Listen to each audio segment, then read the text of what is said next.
Hey, j'espère que vous allez bien. Le dernier Kikuko c'était il y a 2 ans. Aujourd'hui, je reviens pour répondre à une question existentielle que vous posez tous.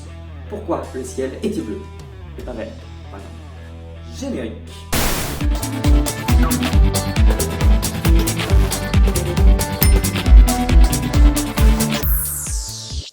Eh bien, tout d'abord, pour comprendre cela, il va falloir remonter jusqu'au soleil. Donc le soleil, déjà, pourquoi est-ce qu'il émet de la lumière? Eh bien, en fait, c'est très simple, on émet tous de la lumière, même toi. La lumière, elle va dépendre de notre température. Plus on est chaud, plus la lumière, elle va être bleue.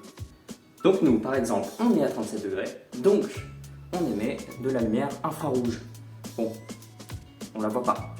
Mais, par exemple, les petites étoiles, qui sont pas très chaudes, et qui sont généralement en fin de vie, elles émettent de la lumière rouge. Et les étoiles un peu plus chaudes émettent de la lumière jaune, voire blanche, bleue ou même ultraviolette. On ne peut pas voir non plus. Bon, notre soleil, sa surface elle est environ à 5500 degrés, donc d'après la loi de Wien, il émet du jaune. Maintenant, on va suivre cette lumière jusqu'à la Terre, donc pour ça il va falloir attendre 8 minutes. Le temps qu'elle arrive jusqu'à la Terre. Maintenant qu'elle est sur Terre, qu'est-ce qui va se passer? Eh bien, elle va rencontrer l'atmosphère. L'atmosphère, au départ, c'est transparent. Donc ce qu'on devrait voir, c'est du noir, c'est le vide de l'espace. C'est ce que vous voyez la nuit, en fait. Alors, pourquoi est-ce qu'il est bleu et pas noir? Eh bien, en fait, les rayons du soleil, ils ne partent pas tous exactement dans la même direction.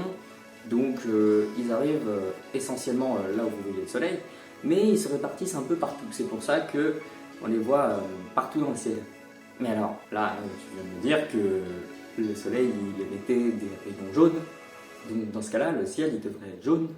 Et bien en fait, c'est pas si simple, parce que, comme je vous ai dit, avant cela, il faut qu'il passe l'atmosphère. Et l'atmosphère, c'est une succession de couches de gaz différentes les unes des autres, avec leur propre composition, leur propre dimension. D'abord, à l'extérieur, il y a l'exosphère, ensuite on s'approche de la Terre. On a la thermosphère, puis la mésosphère, puis la stratosphère, et enfin la plus proche de nous, la toposphère.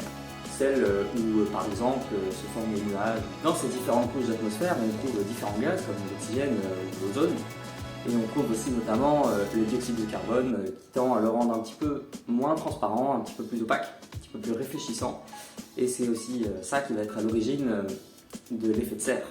Et il se trouve que chaque gaz, eh bien, il y a des couleurs qui le laissent passer et des couleurs qui ne le laissent pas passer. Et comme les rayons vont traverser les couches de gaz une à une, eh bien, il va perdre ses couleurs une par une en fonction que tel atome a décidé de ne pas laisser telle couleur. Et à la fin, il reste que le bleu. Donc voilà, vous avez compris pourquoi le ciel était bleu et pas vert, ni rose, ni jaune. Si ça vous a plu, vous pouvez toujours me le faire savoir en commentaire, ou en like ou en vous abonnant. Bon, en ce moment, moi j'ai pas trop le temps de faire des vidéos, mais vous en retrouverez bientôt une dans un mois sur cette chaîne d'un peu spéciale. Disparition.